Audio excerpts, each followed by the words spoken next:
Another way that a lot of people use is mixed method. So the hybrid method, where you have either flat fee, or you can mix any of the previous models to create your very own pricing structure. So for example, if you decide to charge a flat fee on the design, but when it comes to site, you decide to go towards the hourly pricing because you understand that the site is unpredictable and you want to make sure you're paid properly and that your time is valued. That's an option too. A lot of designers, what they do is what we talked about earlier. So they make a flat fee, but they base it on the hourly fee. If they kept track of their experience and they know exactly how much time a scope item would take, then they would be able to know how many hours do they need, charge a flat fee based on their hourly rate.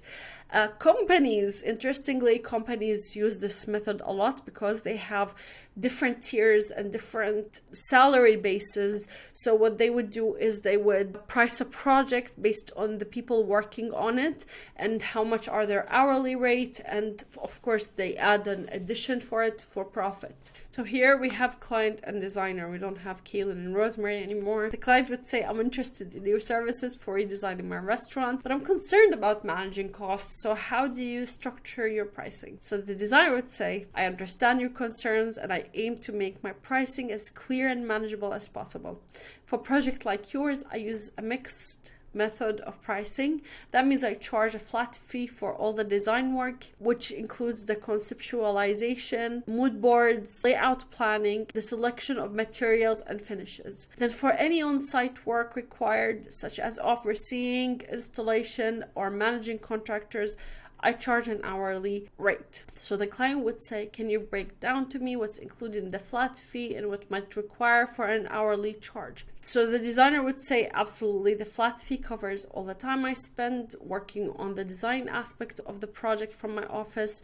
This includes drafting your design, so planning and sourcing materials, any communication with you about these elements, and of course the hourly rate would apply when I'm physically on the site for tasks like directing contractors and making sure the design is implemented correctly and handling any on-the-spot decision or change. Decisions or changes. So the client would say, how does this benefit me as a client? The designer would say, the pricing structure ensures you get comprehensive design service at a predictable cost. If you confuse clients, you usually lose them. And in that way, you are explaining exactly how it goes. So he's saying, the flat fee gives you a clear upfront cost for the entire design phase without any surprises.